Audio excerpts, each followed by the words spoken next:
কারণ প্রথম আল্লাহ সৃষ্টি করেছেন কি? কলম। গোটা বিশ্বের সবাই মিলে যদি তোমার ক্ষতি করতে চায়, ঠিক ততটুকুই করতে পারবে যতটুকু তোমার নসিবে আছে। এর চেয়ে 1 ইঞ্চিও বেশি ক্ষতি করতে পারবে না। রুফিআতিল আকলামু ওয়া জাফফাতিস সুহুফ, কলম উঠিয়ে নেওয়া হয়েছে, আর যা লেখা হয়েছিল সব শুকিয়ে গিয়েছে। কারণ প্রথম আল্লাহ সৃষ্টি করেছেন কি? কলম। কলমকে আল্লাহ বলেছেন লিখো। আল্লাহ কি লিখবো? উকতুব মাকাদির আল খালক, মহাবিশ্বের যারা আসবে সবার কি হবে না হবে সব লিখো। তো লিখে ফেলছে, এখন যা হবার তাই হবে। তাহলে দেখেন, আকীদা সংক্রান্ত, ইসলামের বুনিয়াদি বিশ্বাস সংক্রান্ত চমৎকার কিছু লার্নিং, কিছু লেসন আল্লাহ রাসূল সাল্লাল্লাহু আলাইহি ওয়াসাল্লাম আব্দুল্লাহ ইবনে আব্বাসকে দিয়েছেন। এবং এটা ছিল 1-on-1 মিটিং,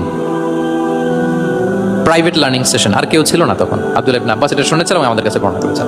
আচ্ছা, এটা গেল একটা। আরেকটা কি বলেছিলাম?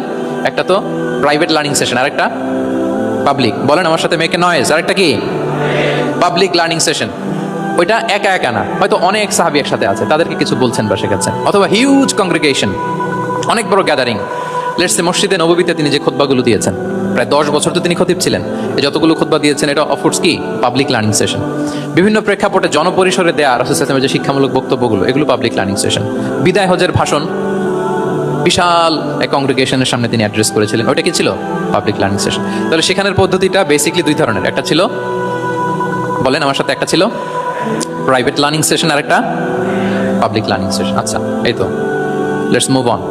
এবার আমরা চলে যাব যে তিনি যেসব শিখন পদ্ধতি অবলম্বন করতেন, শেখানোর ক্ষেত্রে কি কি মিনস, কি কি ওয়ে তিনি অবলম্বন করতেন, সেগুলো আমরা শেয়ার করি। অনেকগুলো মিনস তিনি ইউজ করতেন, অনেকভাবে তিনি পাঠদান করতেন, সাহাবাদেরকে শিক্ষা দিতেন। এর মধ্যে অন্যতম একটা মাধ্যম হচ্ছে তিনি সাহাবাদেরকে কোশ্চেন করতেন। কোশ্চেন করে সঠিক উত্তর পেলে তিনি উৎসাহ দিতেন খুব। মনে রাখতে হবে, রাসূল ইসলামের শিক্ষাটা বেসিকলি ছিল Q&A বেসড। সামনে আমরা ইন ডেপথ যখন আরো ঢুকবো, basically oral based, oral session ছিল, মুখে মুখে। কারণ আমাদের মতো তো এত কাগজ কলম ছিল না। এখন যেমনি আপনাদেরকে হোমওয়ার্ক দেয়, অ্যাসাইনমেন্ট দেয়, এগুলো ছিল নাকি তখন?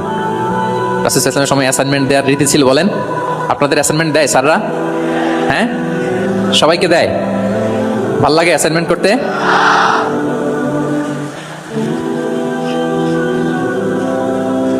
ভাল লাগে না? আচ্ছা, ভাল লাগে কার কার দেখি হাত তোলেন। সর্বনাশ, মাত্র 3-4 জন হাত তুলে বলতেছে যে ভাল লাগে এদের। যে ভাল লাগে না কার কার দেখি।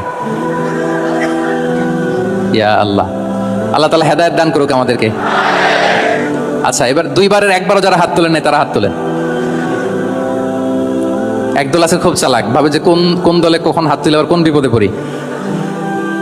তো এই যে এখন স্যাররা হোমওয়ার্ক দেন, কাজ দেন, অ্যাসাইনমেন্ট দেন, এটা তো ওই সময় ছিল না। ফলে এটা রাসূল সাল্লাল্লাহু আলাইহি ওয়াসাল্লামের পাঠদান পদ্ধতিটা বেসিকলি ছিল Q&A বেসড, প্রশ্নোত্তর পর্ব।